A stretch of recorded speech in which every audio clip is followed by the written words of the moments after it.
Hi friends, ಮಾಜಿ ಪ್ರಧಾನಿ H D. Deve Gowda ಮತ್ತು ಡಿ.ಕೆ. ಶಿವಕುಮಾರ್ ಕುಟುಂಬದ ರಾಜಕೀಯ ಫೈಟ್ ಬಗ್ಗೆ ನಿಮಗೆ ಗೊತ್ತಾ? ಡಿ.ಕೆ. ಶಿವಕುಮಾರ್ರನ್ನು ದೇವೇಗೌಡರು ಎಷ್ಟು ಸಲ ಸೋಲಿಸಿದ್ದಾರೆ? ಎಚ್.ಡಿ. ದೇವೇಗೌಡರಿಗೂ ಡಿ.ಕೆ.ಶಿಗೂ ರಾಜಕೀಯ ಗುದ್ದಾಟಕ್ಕೆ ಕಾರಣವೇನು? ದೇವೇಗೌಡರನ್ನು ಹಠಕ್ಕೆ ಬಿದ್ದು ಸೋಲಿಸಿದ್ದು ಯಾಕೆ ಡಿ.ಕೆ.ಶಿ? ಕುಮಾರಸ್ವಾಮಿ ಡಿ.ಕೆ.ಶಿ ತಾಯಿ ಬಳಿ ಕ್ಷಮೆ ಯಾಚಿಸಿದ್ದು ಯಾಕೆ? ಇಂಥ ದ್ವೇಷ ಮರೆತು ಡಿ.ಕೆ. ಎಚ್.ಡಿ.ಕೆ 2019ರಲ್ಲಿ ಜೋಡೆತ್ತುಗಳಾಗಿದ್ದು ಹೇಗೆ? ಎಲ್ಲವನ್ನು ಈ ವಿಡಿಯೋದಲ್ಲಿ ಹೇಳ್ತೀವಿ. ಅದಕ್ಕೂ ಮುನ್ನ ನೀವಿನ್ನೂ ನಮ್ಮ ಚಾನಲ್ಗೆ ಸಬ್ಸ್ಕ್ರೈಬ್ ಆಗಿಲ್ಲ ಅಂದರೆ ಈ ಕೂಡಲೇ ಆಗಿ ಪಕ್ಕದ ಗಂಟೆ ಗುರುತಿನ ಮೇಲೆ ಕ್ಲಿಕ್ ಮಾಡಿ. ಡಿ.ಕೆ.ಶಿ ಮೊದಲ ಸ್ಪರ್ಧೆಯಿಂದಲೇ ಪೈಪೋಟಿ. ಡಿ.ಕೆ. ಶಿವಕುಮಾರ್ 1985ರಲ್ಲಿ ಸಾತನೂರು ಕ್ಷೇತ್ರದಿಂದ ವಿಧಾನಸಭೆ ಚುನಾವಣೆಗೆ ಸ್ಪರ್ಧಿಸಿದ್ರು. ಆಗ ಅವರ ಎದುರಾಳಿಯಾಗಿ ಇದ್ದಿದ್ದು ಜನತಾ ಪಕ್ಷದ ನಾಯಕರಾಗಿದ್ದ ಗೌಡರ ಗೌಡ ಎಚ್.ಡಿ. ದೇವೇಗೌಡ. ಆದರೂ ಅವರ ಮುಂದೆ ಕಾಂಗ್ರೆಸ್ನಿಂದ ಸ್ಪರ್ಧಿಸಿ ಸೋಲು ಕಂಡಿದ್ರು ಡಿ.ಕೆ. ಶಿವಕುಮಾರ್. ಹಾಗಂತ ಹೀನಾಯ ಸೋಲು ಇದಾಗಿರಲಿಲ್ಲ. ದೇವೇಗೌಡರಿಗೆ 60% ವೋಟ್ ಸಿಕ್ಕಿದ್ರೆ ಡಿ.ಕೆ.ಶಿಗೆ 39% ವೋಟ್ ಸಿಕ್ಕಿತ್ತು. ಈ ಮೂಲಕ 3 ದಶಕಗಳ ರಾಜಕೀಯ ಅನುಭವ ಹೊಂದಿದ್ದ ಗೌಡ್ರ ವಿರುದ್ಧ ಸ್ಪರ್ಧಿಸಿ ಇಷ್ಟು ಮತ ಪಡೆದಿದ್ರು ಡಿ.ಕೆ.ಶಿ. ಇವರ ಧೈರ್ಯಕ್ಕೆ ಇಡೀ ರಾಜ್ಯ ರಾಜಕೀಯ ಒಂದು ಸಲ ಇವರ ಕಡೆ ತಿರುಗಿ ನೋಡಿತ್ತು. ಕುಮಾರಸ್ವಾಮಿಗೂ ತೋರಿಸಿದ್ರು ಸೋಲಿನ ರುಚಿ. 1985ರಲ್ಲಿ ಸೋಲು ಕಂಡರೂ 1989ರಿಂದ ಸತತವಾಗಿ ಸಾತನೂರಿನಲ್ಲಿ ವಿನ್ ಆದ್ರು ಡಿ.ಕೆ. ಶಿವಕುಮಾರ್. ಆದರೆ 1999ರ ವಿಧಾನಸಭೆ ಚುನಾವಣೆಯಲ್ಲಿ ಸಾತನೂರು ಕ್ಷೇತ್ರದಲ್ಲಿ ಕುಮಾರಸ್ವಾಮಿ ಹೋಗಿ ಜೆಡಿಎಸ್ನಿಂದ ಎಲೆಕ್ಷನ್ಗೆ ಸ್ಪರ್ಧಿಸಿದ್ರು. ಇದು ಒಂದು ಕಾಲದಲ್ಲಿ ದೇವೇಗೌಡರ ಹಿಡಿತ ಇದ್ದ ಕ್ಷೇತ್ರವಾಗಿದ್ರಿಂದ ಇಲ್ಲಿ ಕುಮಾರಸ್ವಾಮಿ ಆರಾಮಾಗಿ ವಿನ್ ಆಗ್ತಾರೆ ಅಂತಲೇ ಎಲ್ಲರೂ ಭಾವಿಸಿದ್ರು. ಆದ್ರೆ ಕುಮಾರಸ್ವಾಮಿ ವಿರುದ್ಧ ಡಿ.ಕೆ. ಶಿವಕುಮಾರ್ ಭರ್ಜರಿಯಾಗಿ ಗೆಲುವು ದಾಖಲಿಸಿದ್ರು. ಡಿ.ಕೆ.ಶಿಗೆ 55% ಮತ ಬಂದ್ರೆ ಕುಮಾರಸ್ವಾಮಿಗೆ 40% ಮತ ಬಿದ್ದಿದ್ವು. ನಂತರ ಕುಮಾರಸ್ವಾಮಿ ಸಾತನೂರಿನ ಸುದ್ದಿಗೆ ಹೋಗ್ಲಿಲ್ಲ. ರಾಮನಗರಕ್ಕೆ ಹೋಗಿ ಸ್ಪರ್ಧಿಸಬೇಕಾಯಿತು. 2002ರ ಲೋಕಸಭೆ ಚುನಾವಣೆ. ಗೌಡರ ವಿರುದ್ಧ ಮತ್ತೆ ಸೋಲು. 1985ರಲ್ಲಿ ಸಾತನೂರು ವಿಧಾನಸಭೆ ಕ್ಷೇತ್ರದಲ್ಲಾದ ಸೋಲಿನ ಅಪಮಾನ ಡಿ.ಕೆ.ಶಿ ಮರೆತಿರಲಿಲ್ಲ ಅಂತ ಕಾಣಿಸುತ್ತೆ. 2002ರಲ್ಲಿ ಕನಕಪುರ ಲೋಕಸಭೆ ಕ್ಷೇತ್ರಕ್ಕೆ ನಡೆದ ಉಪಚುನಾವಣೆಯಲ್ಲಿ ದೇವೇಗೌಡರ ವಿರುದ್ಧ ಸ್ಪರ್ಧಿಸಿದ್ರು. ಆದ್ರೆ ಈ ಚುನಾವಣೆಯಲ್ಲೂ ದೇವೇಗೌಡರು ಡಿ.ಕೆ.ಶಿ ವಿರುದ್ಧ ವಿನ್ ಆದ್ರು. ದೇವೇಗೌಡರು 5,81,000 ಮತ ಪಡೆದ್ರೆ ಡಿ.ಕೆ.ಶಿಗೆ 5,29,000 ಮತ ಬಂದಿತ್ತು. ಇದು ಕೂಡ ಡಿ.ಕೆ.ಶಿಗೆ ಹೀನಾಯ ಸೋಲು ಆಗಿರಲಿಲ್ಲ. 2004ರಲ್ಲಿ ಗೌಡರ ವಿರುದ್ಧ ಡಿ.ಕೆ. ಸೇಡು.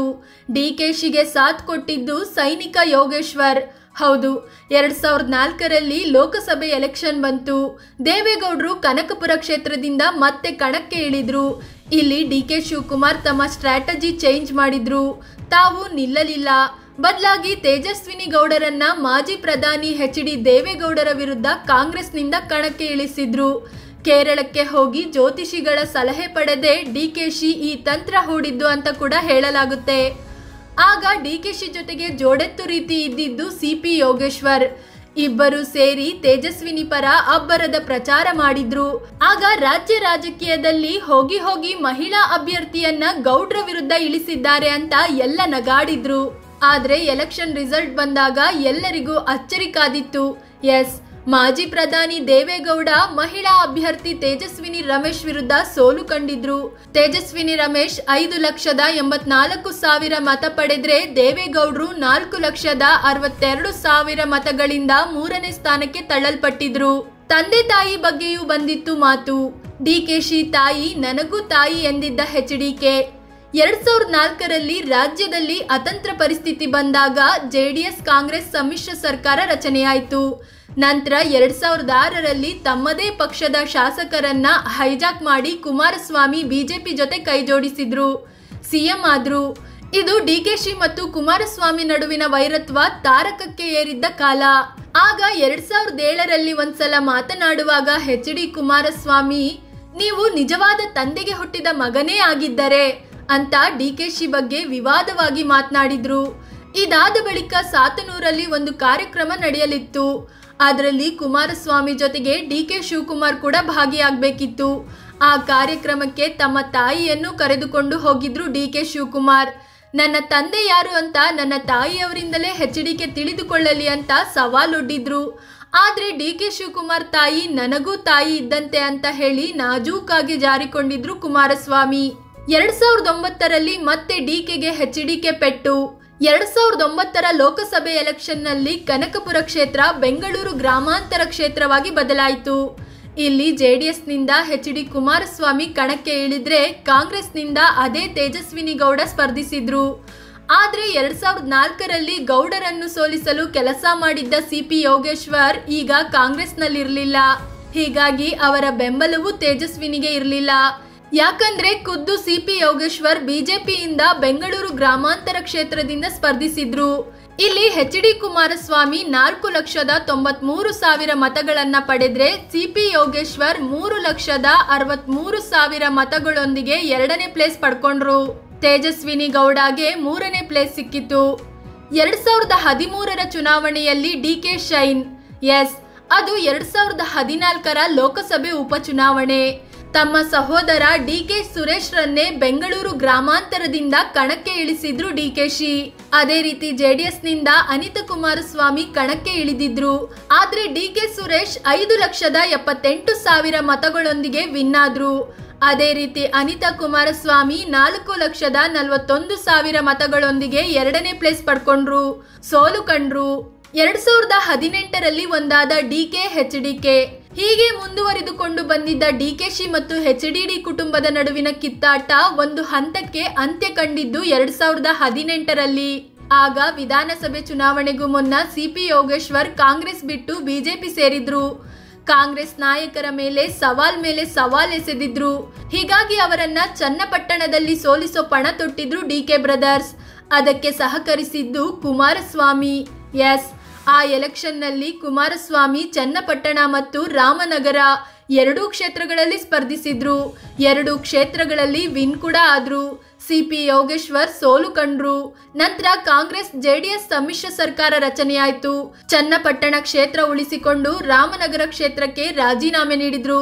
ನಂತರ ಅಲ್ಲಿ ನಡೆದ ಉಪಚುನಾವಣೆಯಲ್ಲಿ ಅನಿತಾ ಕುಮಾರಸ್ವಾಮಿ ಸ್ಪರ್ಧಿಸಿದಾಗ ಅಲ್ಲೂ ಡಿಕೆ ಬ್ರದರ್ಸ್ ಸಪೋರ್ಟ್ ಮಾಡಿ ವಿನ್ ಮಾಡಿಸಿದ್ರು. ನಂತರ ಮಂಡ್ಯದಲ್ಲಿ ನಿಖಿಲ್ ಕುಮಾರಸ್ವಾಮಿ ಸ್ಪರ್ಧಿಸಿದಾಗ ಡಿಕೆಶಿ ಮತ್ತು ಕುಮಾರಸ್ವಾಮಿ ಒಟ್ಟಿಗೆ ಓಡಾಡಿ ಪ್ರಚಾರ ಮಾಡಿದ್ರು. ಆಗ ಇವರ ಜೋಡಿಯನ್ನು ಜೋಡೆತ್ತು ಅಂತ ಕರೆಯಲಾಯಿತು. ನಂತರ ಬಿಜೆಪಿ ಆಪರೇಷನ್ ಕಮಲದಿಂದ ಸಮ್ಮಿಶ್ರ ಸರ್ಕಾರ ಬೀಳುವ ಸ್ಥಿತಿಗೆ ಬಂದಾಗಲೂ ಅದನ್ನ ಉಳಿಸೋಕೆ ಡಿಕೆಶಿ ತುಂಬಾ ಪ್ರಯತ್ನ ಪಟ್ಟಿದ್ರು. ಈಗ ಮತ್ತೆ ಡಿಕೆಶಿ ವರ್ಸಸ್ ಎಚ್ಡಿಕೆ ಯುದ್ಧ. ಹೌದು, ಕಳೆದ ವಿಧಾನಸಭೆ ಚುನಾವಣೆ ಆದ್ಮೇಲೆ ಡಿಕೆ ಶಿವಕುಮಾರ್ ಡಿಸಿಎಂ ಆದ್ರು. ಒಕ್ಕಲಿಗ ಸಮುದಾಯ ನಿಧಾನವಾಗಿ ದೇವೇಗೌಡರ ಕುಟುಂಬದಿಂದ ಡಿಕೆ ಬ್ರದರ್ಸ್ ಕಡೆಗೆ ವಾಲ್ತಾ ಇದೆ. ಇದು ದೇವೇಗೌಡರಿಗೂ ಗೊತ್ತಾಗಿದೆ. ಹೀಗಾಗಿಯೇ ಈಗ ಒಕ್ಕಲಿಗ ನಾಯಕತ್ವದ ವಿಚಾರವಾಗಿ ವಾಕ್ಸಮರ ಶುರುವಾಗಿದೆ. ಅದು ಅಲ್ಲದೆ ಈ ಸಲ ಬೆಂಗಳೂರು ಗ್ರಾಮಾಂತರದಲ್ಲಿ ಡಿಕೆ ಸುರೇಶ್ ವಿರುದ್ಧ ದೇವೇಗೌಡರ ಅಳಿಯ ಡಾಕ್ಟರ್ ಸಿ.ಎನ್. ಮಂಜುನಾಥ್ ಕಣಕ್ಕೆ ಇಳಿದಿದ್ದಾರೆ. ಹೀಗೆ ಮತ್ತೆ 2 ಕುಟುಂಬಗಳ ರಾಜಕೀಯ ಯುದ್ಧಕ್ಕೆ ಈ ಲೋಕಸಭೆ ಚುನಾವಣೆ ಸಾಕ್ಷಿಯಾಗಲಿದೆ. ಫ್ರೆಂಡ್ಸ್, ಇದು ಡಿಕೆ ಬ್ರದರ್ಸ್ ಮತ್ತು ದೇವೇಗೌಡರ ಕುಟುಂಬದ ನಡುವಿನ ರಾಜಕೀಯ ಕಿತ್ತಾಟ, ಸೋಲು ಗೆಲುವಿನ ಯುದ್ಧದ ಬಗ್ಗೆ ತಿಳಿಸಿಕೊಡುವ ಪ್ರಯತ್ನ. ಈ ಬಗ್ಗೆ ನಿಮಗೇನನ್ಸುತ್ತೆ ಅಂತ ಕಾಮೆಂಟ್ ಮಾಡಿ ತಿಳಿಸಿ. ಹಾಗೆ ನೀವಿನ್ನೂ ನಮ್ಮ ಚಾನಲ್ಗೆ ಸಬ್ಸ್ಕ್ರೈಬ್ ಆಗಿಲ್ಲ ಅಂದ್ರೆ ಈ ಕೂಡಲೇ ಆಗಿ ಪಕ್ಕದ ಗಂಟೆ ಗುರುತಿನ ಮೇಲೆ ಕ್ಲಿಕ್ ಮಾಡಿ. ಧನ್ಯವಾದ.